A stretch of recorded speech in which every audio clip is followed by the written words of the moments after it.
soon guys, malapit ng akong birthday. Yun, sana all birthday. Pero hindi ko naman ibig sabihin, sinabi ko malapit ng birthday guys na hihingi ako ng gift sa inyo. Wala guys, wala yan. Hindi ko ano yun, yung pag-birthday ko, hindi ko para bang wala, parang baliwala sa akin yun guys. Ilang taon na ako dito, 10 years na ako dito guys, pero hindi ko iniisip yung birthday ganito ganyan. Wala yan, lilipas lang din yan guys, sabi. Lilipas din yan, sabi ko ba na walang ano yan, baka gastos lang yan, kaya mo yan, dagdag lang din sa isipin mo sa pang-araw-araw mo, di ba? Kaya yun lang ang bigyan ko ng halaga, yung may mga katanungan sila sa akin doon sa ano, nakalimutan ko lang guys kasi di ko naman nakalay.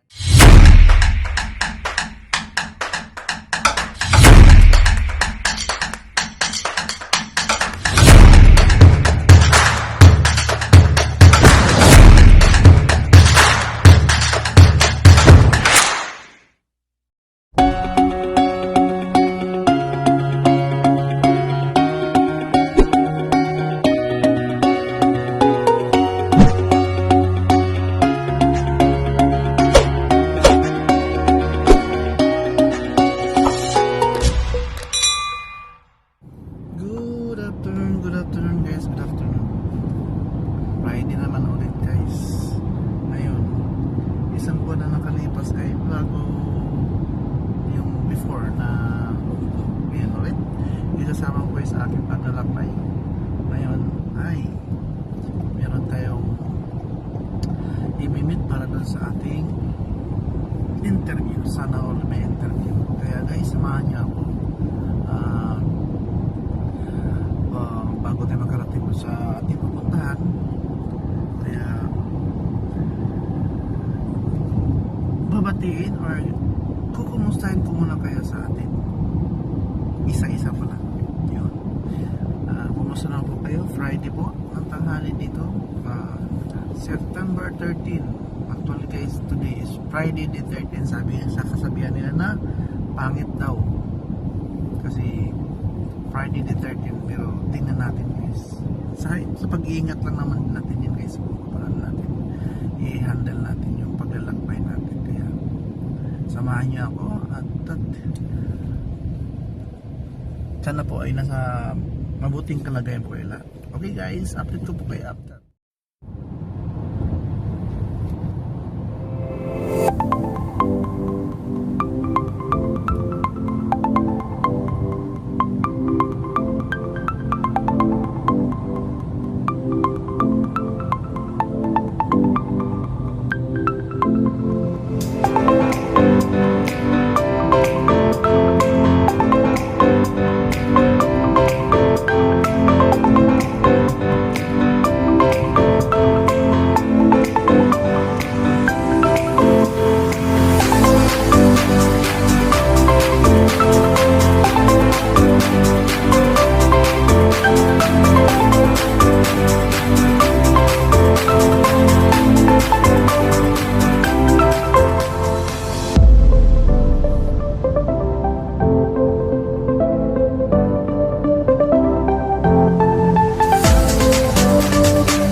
minutes ano na po ko sa puntahan ko guys.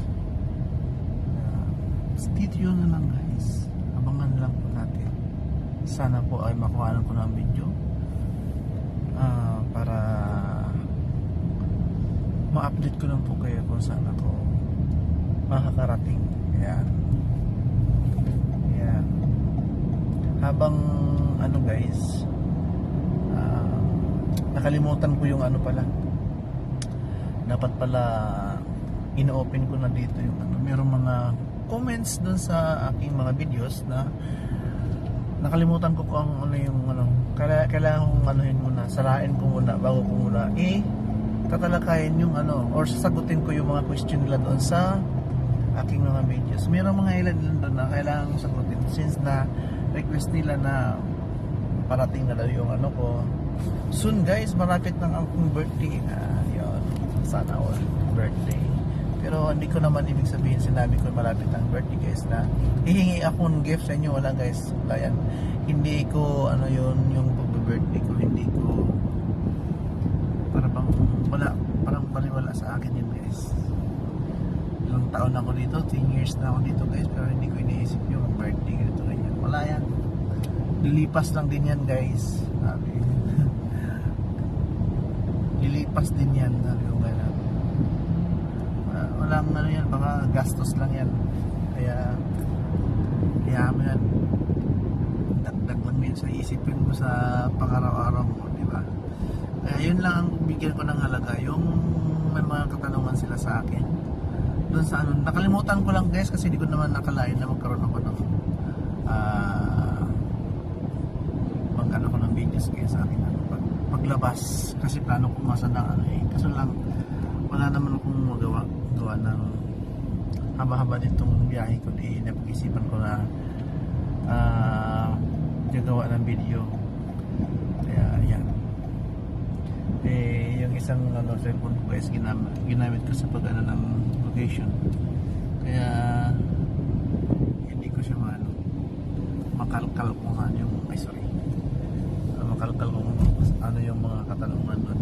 Actually na ano ko na yun guys, napilian ko na kung ano yung mga dapat sagutin ko, yung mga may mga ilang tanong doon na ano lang din ako kasi gusto ko rin ano yun kasi medyo sa hindi nakakaalam malala ko kung ang tanong niya doon ay ano nga ba yun, hindi ko maano kung paano nga ba yun then saan ako nag-start or anong basta anuhin ko na lang guys para matumbok ko yung katanungan niya. Hindi ko lang kasi maano yung hindi ko ano yung pinaka-question niya kaya kailangan ayos yung tingnan natin yung ano niya doon. Basahin ko ulit. Tapos sagutin ko yun isa-isa. Hanggat from the start until end. From the start nagsimula ako dito sa UAE hanggang ngayon. From years 2015 to kung ano yung pinagsimulan, paano saan ako nagsimula. Yan. Parang naguluhan ako guys. Sabit lang guys ha. May katanungan lang guys kung ano tinatanong ng sinasakyan ko kaya sinagot ko muna. Yun. Kaya abangan po niyo yan, yung ano ko na yan. Kasi hindi lang isang ano yan. Parang feeling ko na hindi lang isang video yung mangyayari niyan. Kasi yun ang kahilingan di pagbigyan ang iyong hiling. Sana gumagana pala yun. Kaya sana guys, halimbawa maano ko man yan, makumpisan ko yung ano na yan. Kasi mostly kasi hindi lang iisa yung nandoon na katanungan na yun, meron pang iba na related din doon sa tanong niya, so para bang nagkarugtong-dugtong, kaya isahin ko na lang yung ano nun para sagutin ko yun yung mga katanungan na yun, pero basahin ko muna kung ano yung pinakaano para detalyado lahat para hindi maano yung kung ano yung katanungan niya doon sa comment pala doon. Basahin ko lahat. Hindi ko lang kasi maano yun. Ano ko lang yun eh. Nahagip ko lang sa mata ko na ganun mga tanungan. Pero nagkaroon ako ng interest na sagutin yun since na hiling na malapit naman yung sige, pagbigyan natin. Wala naman mawawala din eh. Hindi naman kailangan itatago yung at least meron akong may kwento sa inyo regarding sa buhay ko dito, paano ako nag-umpisa dito. Actually guys, medyo may kahirapan yung pag ko dito sa UAE. Mahirap yung may mga doon na siyempre makarelate din yung ibang mga OFW na lalo na kung bagong umpisa ka pa lang dito, ganyan, mahirap maghanap ng trabaho kasi siyempre yung nakasanayan mong trabaho sa Pilipinas siyempre mahirap i-adjust. Kaya yan yung tawag nito, kailangan yung environment mo i-adapt mo yung siyempre magkaiba eh. Iba yung kinagisnan mo sa Pilipinas eh. Kaya yun guys, sana po abangan niyo po yung yan ngayon. Sana po ay magkaroon kayo ng interest, panahon interest, meron po interest yung kwento ko para namang wala lang din eh. Sana guys, nasa mabuti kayo kalagayan lahat at huwag nyo pong kalimutan na panoorin akong videos. Don't forget to subscribe to my YouTube channel, Axel Life Journey. Have a blessed day. Bye bye.